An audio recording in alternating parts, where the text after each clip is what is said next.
Hey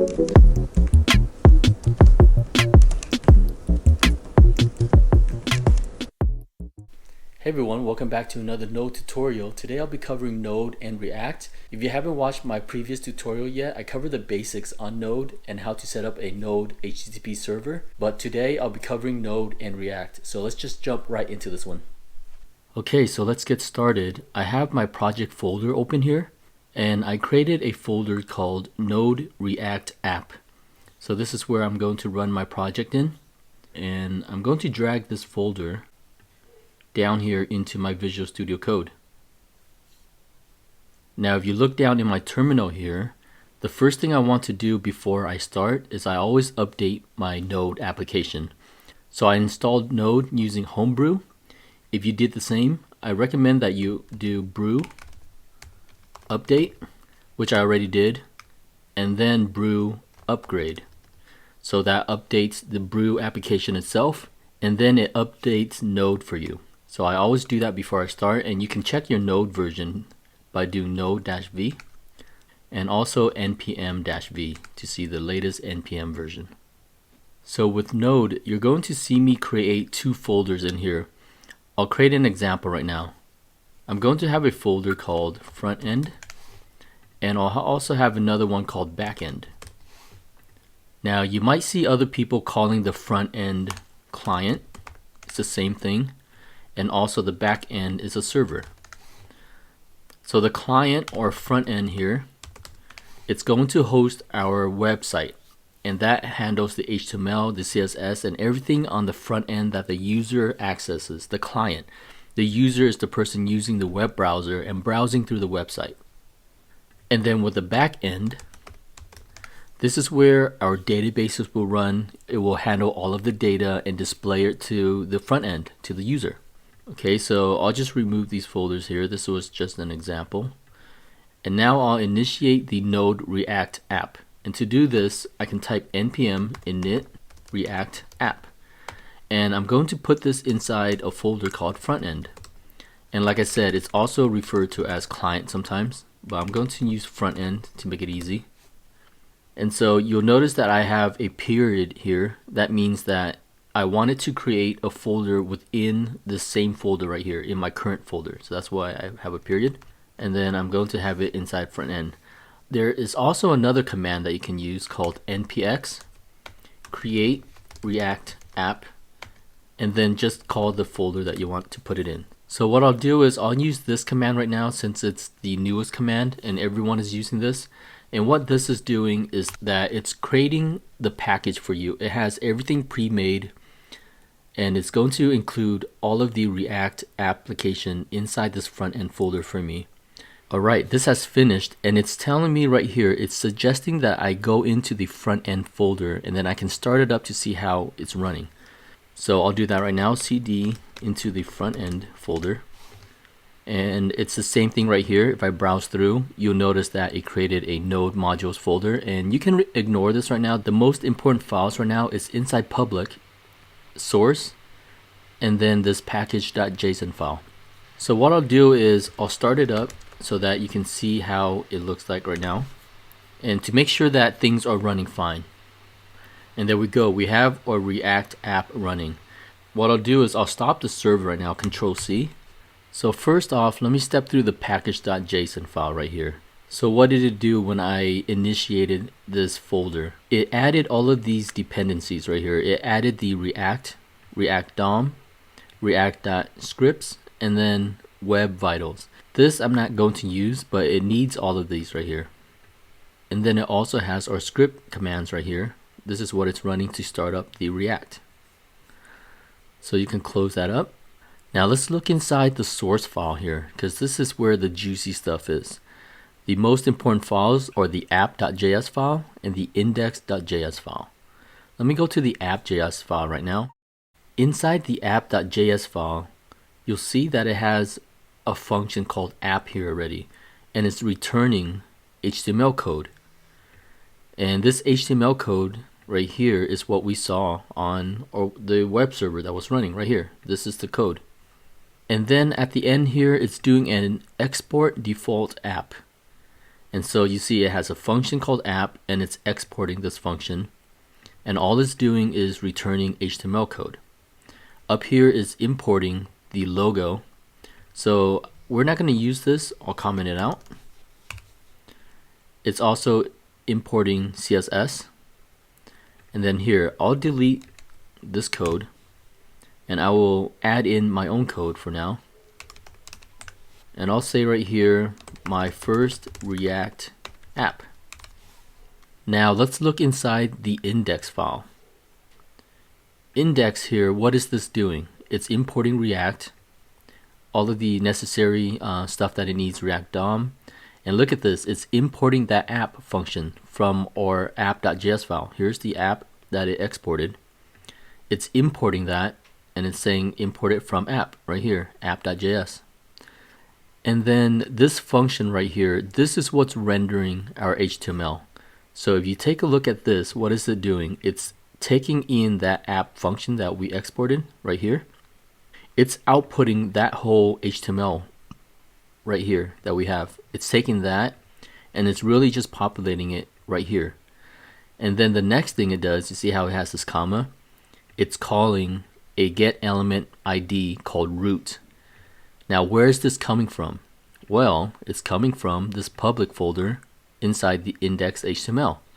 Now if you scroll down here, you're going to see in the body section a div called ID root. So you see what it's doing here?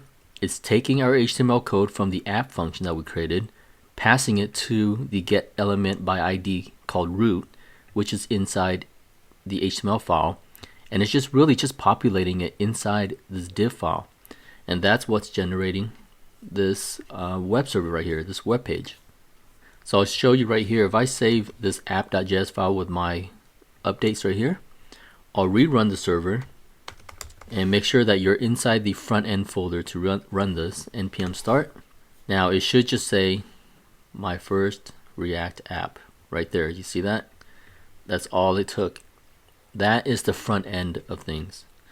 Now we're going to get into routing and a lot of other stuff, and I'll show you how to set that up. But for now, I just want everyone to understand how React works, how it has a front end, and then how it has a back end to generate that data, and how it creates these functions to be called inside of this file here, and then it uses it to populate the index file. So that's all that React is doing. So what I'll do is I'll get you more comfortable with the front end by creating some React files, including them and populating it into our web server here. The first thing I want to do is I'm going to edit my index.html file right here, and I want to add in my own jQuery and Bootstrap codes with fonts. And you don't have to do this if you don't want to, but I'll also leave my code in the description if you want to see it. All of my code will be available on my GitHub. So if you want to pull that and use it, you can. But you see, I just added my jQuery and Bootstrap code to the header section of the HTML file. So I'll save that. And now that's all I'm going to do with this public folder. The rest will be inside this source folder here. I'm going to create a new folder called components inside source here. And then inside components, I'm going to have a navigation file called nav.js. And now inside this nav file, I'll write the functions so that it can generate my navigation. Now the first thing I want to do is import React. So I'll do import React from React. You notice that this import code is now different from the first tutorial that we were running on Node. You'll remember if we did the original Node, it would have been something like const react equals require. We're using require statements. But we're no longer using that with React because React uses ES6, ES6JS. So just remember that if you want to brush up on ES6, I really suggest looking up tutorials on the syntax for that. And then I will create a function called nav. Simple enough. And then we're going to export this, export default nav. And you'll see that we're going to generate this for a lot of files that we're going to work with. We're always going to create a function for it and export it. Inside this nav, we're going to do the same thing by returning HTML code. Now I've written my own HTML code using Bootstrap, and I'm going to paste it in here. But all it is just a simple navigation that has two links in it. But the important thing right here is that I'm creating links using React code, React syntax right here. This link, it's called link, and you give it a to address. And this is the URL that we want it to go to when we type it into the web browser. And then we give it a name, my link. So this URL that we're giving a name, it's going to be right here where we give it, my URL. It's the same thing that we're typing in. So I created two links down here. And to use this link syntax, I'm going to have to import that as well. And this is how you import the link from React Router DOM. But I didn't install React Router DOM yet. So I'm going to do that right now. Going down to my terminal here. And we'll have to do npm install React Router DOM. Simple as that. Now if we look back inside our package.json right here, you'll see that it installed React Router DOM under the dependencies for us. And now I can use it by pulling the link class from it. And this is how I create links using it. So now that I have my nav all set up here with a function that returns my navigation of HTML code, and I export it here, this is all done. I'm going to go back to the app.js file here, and I'm going to import it and then use the nav in here. So I'll do right here, import nav from. Now this is where I'm putting a period because I'm calling it within this same folder here, and it's inside the components folder right here. And here's my nav file. So I imported the nav, and now I want to put the nav, let's put it right here. And this is how I call the function here. When I call that, it's just going to populate that nav HTML code right into here. To use this nav code, I also need a thing called the browser router. And the browser router comes from the React Router DOM. And I'll show you why in a minute here. So let me just set up the browser router. I'm going to import it. Browser router from React Router DOM. If this name is too long, you can also say as router. I know a lot of people do that as well. They just call browser router as a router. And we can include it right here, router. I'll put everything inside here. Now why am I including this? Because with this navigation and links that we're going to use to direct us to different pages, it has to act as a router, a URL router. And so it needs the code to be within this right here. And I'll show you how it works right now. If I save this and then I do npm start, let's see how it runs. Right here, you see, it put up our links right here. And I created these two links specifically because I'm going to route it to different pages as we click on it. So I'm going to create a home page, and then I'm going to create a page called tweets. And you see where I'm going with this right here. I'm going to create a page where when I click on it, it'll go to that page, whether it's the home page or this tweets page. And the tweet page will show us, it's kind of like Twitter, it will show us our little tweet messages. So it acts as a URL router up here. As we click on it, it goes to those pages. Okay, so let's set up those two pages that I was talking about right now. And we're setting it up inside the components folder. Same with our nav file here. So I'll call this home.js and also a tweet.js. Let's do the home first. Same thing again. I'm going to import React from React. And then we're going to create a function called home. There we go, function home. And home will return our code in here. I like to preset all this up so that I don't mess up the syntax. And I do the export default. It's always export default. And then call it the name of your function. And now we'll just add our HTML code. Section. This is just Bootstrap code. And very simple, div. I'll give it a h1 welcome. And then we can give it a p tag this site was created using Node.js and React. I added this class container fluid. This is just bootstrap code so that I can just make it look a little bit more prettier. Okay, so here's my code.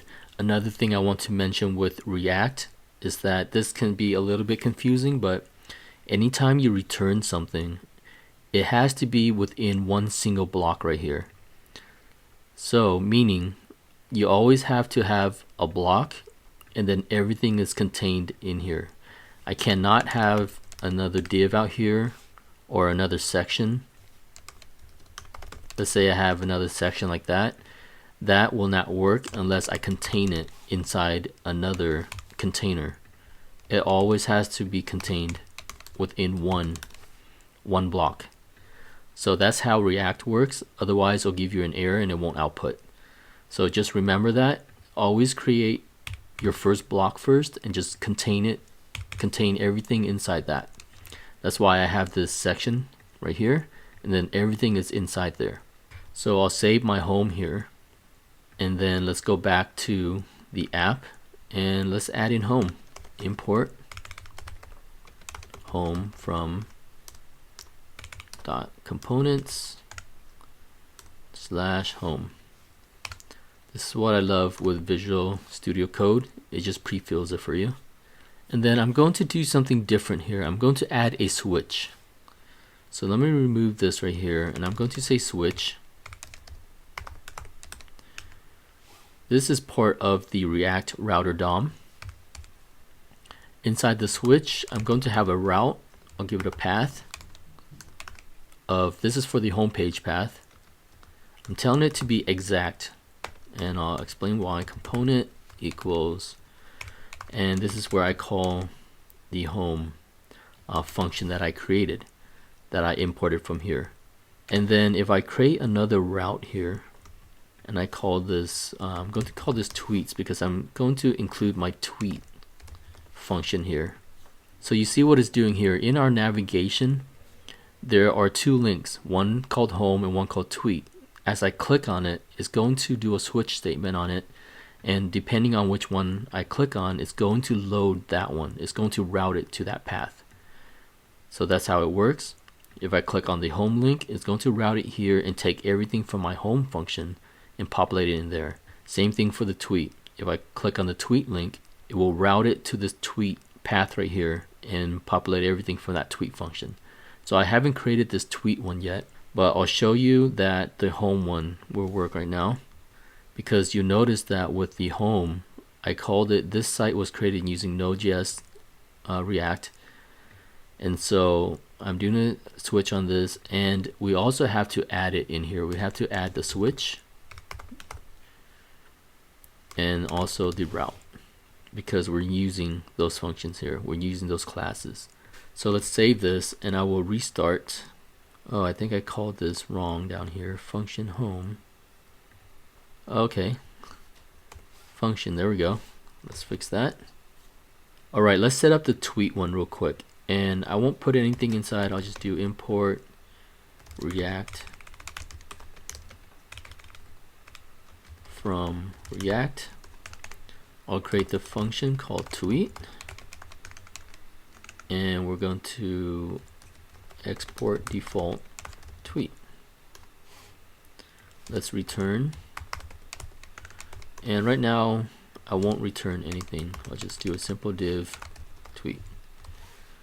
Okay, there we go. Now we have both of our pages here, and I will also have to import tweet from components tweet. There we go. We have both of them here, and then I will start up the server now. There we go. We have home and tweets. So if I click on home, it's just that right there. If I click on tweet, see it says tweet. So that is how you do pages, how you route it to different things. You'll see that when I clicked on this, it went to the URL called tweets. And this is the path right here. This is the path tweets, and it's using that tweet function that we created. So you see how powerful this is, how we created routing, how we created different pages, and how it loaded it. It's very simple how we loaded a simple navigation, and this is global, this navigation in all of our pages, and as we click on what page we want to go to, it's going to use the function with that HTML inside of it and display for us. So you see it's just routing it for us. But you do notice that a lot of this is static right now. That's where the back end is going to come in, where I'll create next, where we use the back end to populate everything for the front end. I'll move along to creating the back end right now, so I'll close all of these files up and I'll close that. What I'll do right now is create a folder called backend, and then I will cd into that folder, and now I'll do npm init-y because we're going to initialize our package.json here. And then now I'll create a index.js file, and then you'll notice inside our backend folder here, all of our code now will be just regular Node.js code. So it was only the front end that we're using ES6 for React. Now the back end isn't using React and it's just using regular Node.js. I'm going to need to install some packages, so I'll do npm install, and I want to do a save dev on this, and I'm installing Node daemon. If you guys watched my first tutorial, I went over Node daemon, so it's good for development.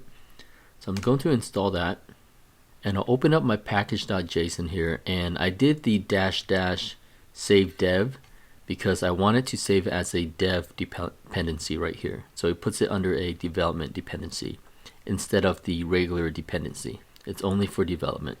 And then now I need to install some of these other packages. npm, if you don't want to type install, you can just put npm I for a shortcut. And I want to make this global. I'm going to install express space body parser like that, and then also concurrently. And I'll explain what all of these does in a minute here. So I'll install this. Okay, so I want to show you guys this right here. Backend has a node module folder here, as well as the front end.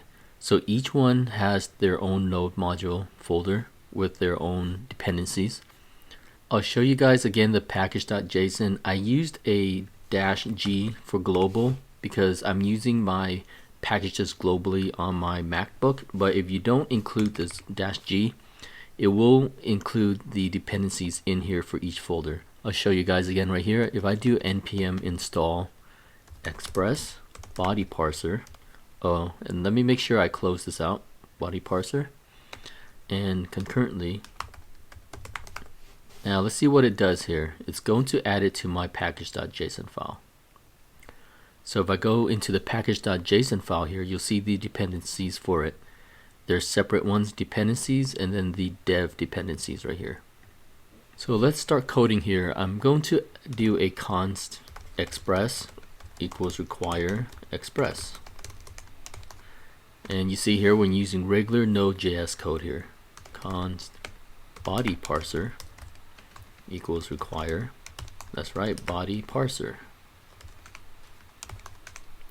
And then I want to initialize it, const app equals express. This is regular code that you're going to see that everyone uses, so this is really a copy and paste. You can find this anywhere. app.use body parser.url encoded, and this is an extended false. I also want to do a app.use body parser.json so that it can convert everything to JSON format. And then down here I'm going to create a port. This is the same as our previous code. If you watched my first tutorial, app.listen port arrow function,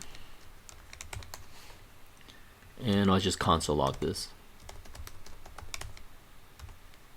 Server is running on port.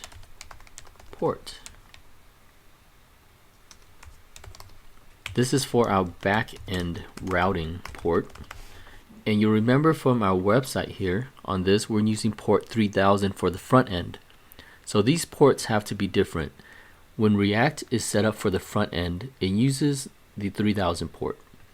But for our back end, I'm using 4000 so that I can route it differently, and I'll show you why in a minute. But make sure this can be any number. It can be 5000 if you want. I'm just using 4000. And then I'm going to create routing for this right now. And then this is important right here. I need to update my package.json file here, and I need to add in my new port. I like to add it right under scripts here, and it's called proxy. And I'm telling it HTTP localhost with port 4000. I'll step you through once I run the live server, and I'm actually running the front end and back end simultaneously, and that's why we're using the concurrently package that I'll show you how to set that up with. But I am going to run both servers. I'm going to run the front end and the back end, and the back end needs this different port. So save that, close it up, and then finally I'm going to create a routes folder, call in here routes, and inside routes I have a handler file. This is a file that you'll see a lot of people will create for their routing. They just call it handler. So let's set up our handler, and you'll see exactly what I'm trying to do here. I'll do a const express equals require express, because we need to use express in here. We also need to use the router, express.router. That's how you call it, router, like that. Now I'm going to do a router.get for the tweets that we saw earlier, the tweets page. And that takes in a request and a response. I'm sure you guys have seen the .get and .post in a lot of programming. So it's the same thing. I'm doing a get on this, and I'm telling it if anyone goes to the URL tweets, I'll return back some JSON code. So let me do a const string equals. So this JSON code right here is going to have a name, and I'll just say coder Kai. I'll have a message. This is my first tweet, and username coder Kai. So this is just regular JSON format, and I'm setting this up so that I can pull this information in my tweets page. I'm just setting it up as a string, and I'm doing a response.end, and I'll return this as JSON stringify. There we go. Stringify the string. So you'll see what I set up here. I'm really just returning JSON data when someone goes to this tweets page, and I'm just making it into JSON data and returning it to the page. There's also a router.post. Let's say if I want to add a tweet, we'll call it like that. Response. Let's do our arrow function.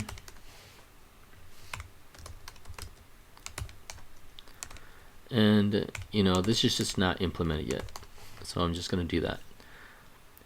So you see what I'm doing with this handler here. The handler is just handling a routing. I can add any type of URL routing that I want in here. Also, I don't want to forget to do module.exports equals router. There we go. And then now I'm going to include it into our index page here for our backend. So I'll do a const routes handler equals require /route /handler.js.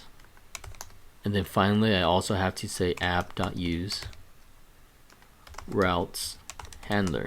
There we go. So I'm using that file right here. I'm using this that I'm including. And this is handling our back-end routing for us. Now let's run this code right now. I'll do node index.js. So let me go to that port right now. I'll go to 4000.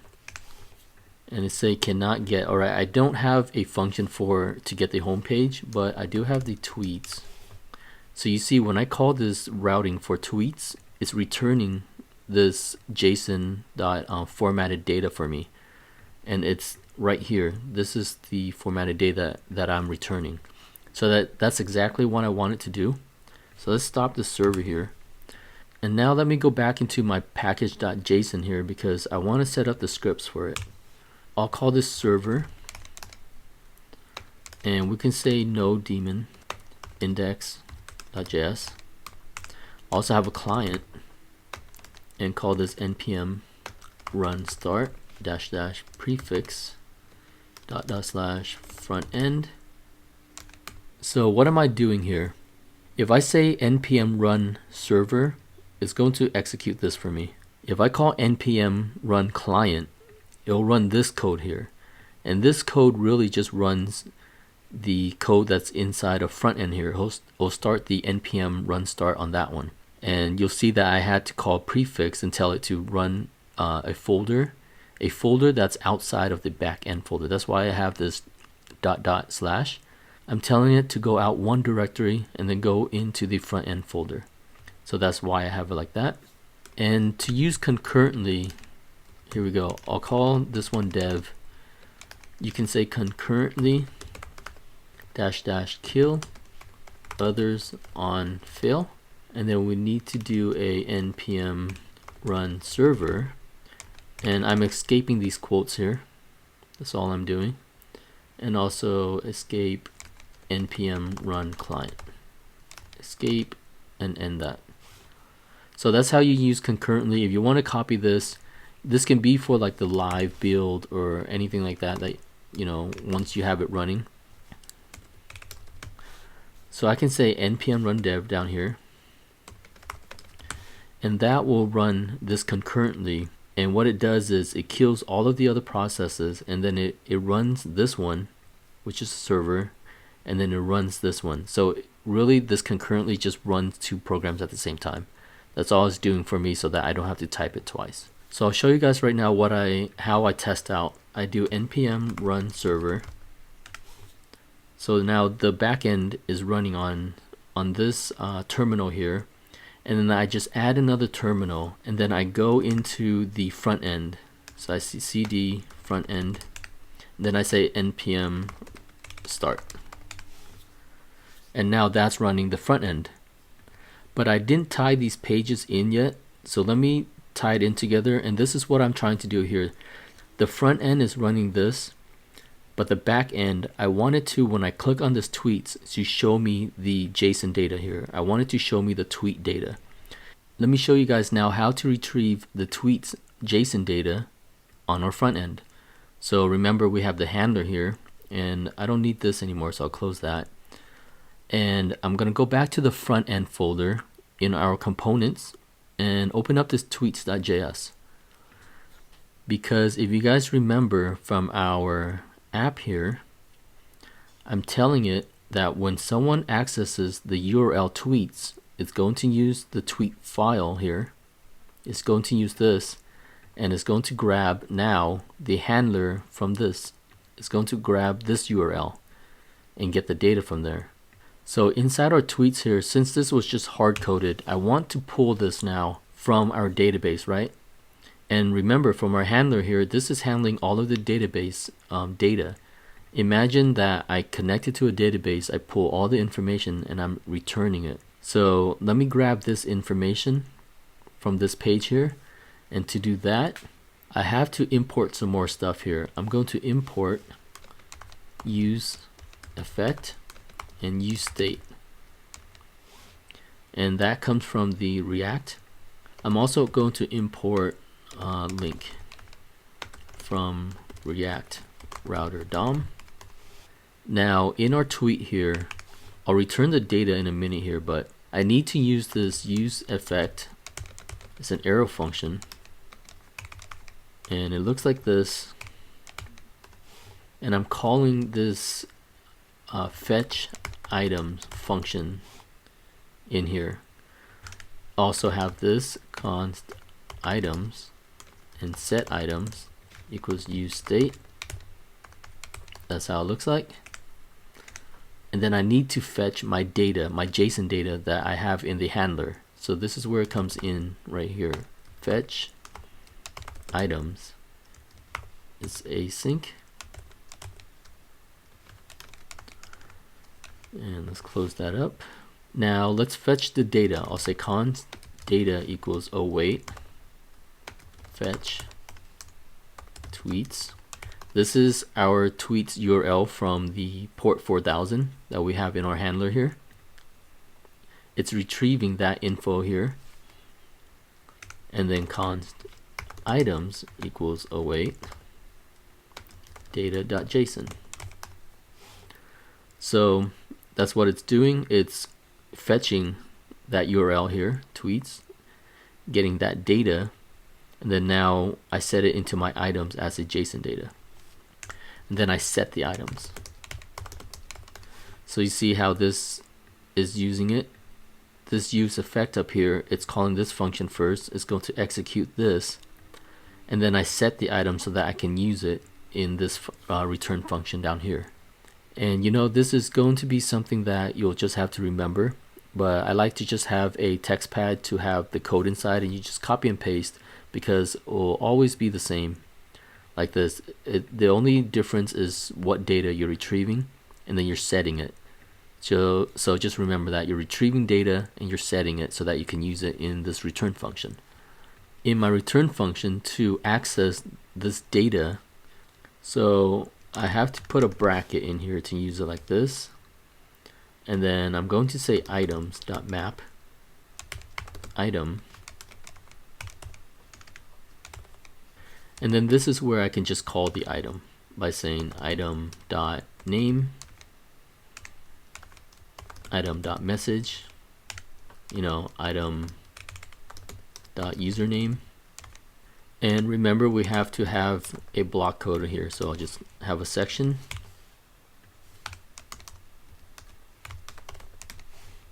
And I want to put this in a div too right here. So this is just very simple formatting so that I can just display the data. And I want to make this little fix here, guys. This was my mistake. In the package.json here for the backend, I'm gonna close that up. For this backend here, this proxy, go ahead and remove that, save that, and it's supposed to be for the front end. So go to the front end package.json right here, and you want to put the proxy right here for the front end for this 4000. It doesn't matter if you have it in both backend and front end, but it mainly matters for this front end package.json. And then let's start up our servers. I have my front end running and the back end is running. And I just want to see this data get displayed on the page here. You see here, if I go home, it shows the home page. If I go to tweets, and this is what my simple data that I'm just outputting right here. And you see how that works. Imagine if I'm pulling data from a database and I'm populating this with a bunch of tweets. Let's say like 50 or 100 tweets, you know. It'll populate this page because I ran this function right here called the map function. I'm iterating through each of my items and I'm displaying it. So I want to say, when I first started React, I think the part that I was having difficulty with understanding is the routing. And I'll step through it again to make it a little bit more clear. Let's ignore the back end here, and I'll have the front end open here. And the front end has this app.js file. And you'll notice that we created a navigation with our component nav that only displays a static link to two links, home and tweet. But those links aren't doing anything unless I tell it to do something inside here. That's why I have a switch, and I'm telling it whatever link I'm clicking on to load that component. So if I click on the home link, it loads this home component. If I click on the tweets link, it loads the tweet component. And where's it coming from? Here's the home component, here's the tweet component. Now this tweet component, it's only for the front page here. It loads this and it does a return right here where I can return any information, but I don't want to return static information. I want to return dynamic information that I'm retrieving from the back end. And so to retrieve data from the back end, we have to use this use effect and fetch items, where we fetch it using this other routing. I'm fetching it through the back end routing. So this is where the data is coming from. And then I return it and I iterate it through this map function and I return the data. And so when we have our server started for the back end, then it's going into this handler here. See, it's looking for these and it's getting that data. And then this is where I can pull data from the databases. I get it all together and I return it into this page.